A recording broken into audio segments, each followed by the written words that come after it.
मानावाला में मुहर्रमुल हराम के इंतजामात के सिलसिले में DSP तौसीफ अहमद खान, SHO मेहरब नवाज की क़यादत में अमन कमेटी का इजलास हुआ। इसी हवाले से रिपोर्ट कर रहे हैं मानावाला से नुमाइंदा A1 TV इकराम अली।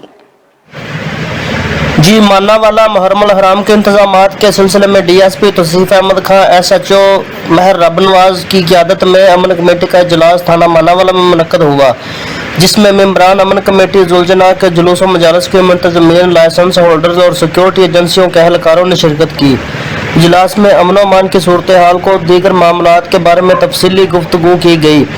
इस मौका पर SHO थाना मानावाला मेहरब नवाज ने कहा कि माह मुहर्रमुल हराम के दौरान क़याम अमन के लिए तमाम तर वसाइल बरोए कार लाए जाएंगे और फुल प्रूफ सिक्योरिटी को यकीनी बनाने के साथ साथ शर पसंद अनासर पर कड़ी नज़र रखी जाएगी।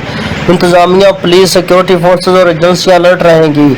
उन्होंने कहा कि तमाम मसालक से वाबस्ता अफराद मुल्क व मिलत और मजहबी अक़ायद व नज़रियात के मुहाफ़िज़ हैं। तमाम संजीदा हलकों से तल्लुक़ रखने वाले अफराद इत्तेहाद व यगांगत का अमली मुज़ाहरा करते हुए मकामी इंतजामिया के साथ भरपूर तावन करें और किसी भी किस्म की शर अंगेज़ी की बर वक्त इतला दें। उन्होंने कहा कि मुहर्रमुल हराम के हवाले से जिले इंतजामिया की तरफ से जारी करदा अहकामात पर हर सूरत अमल दरामद यकीनी बनाया जाएगा और खिलाफ वर्जी करने वालों के खिलाफ बिला इम्तियाजी फौरी सख्त कार्रवाई की जाएगी।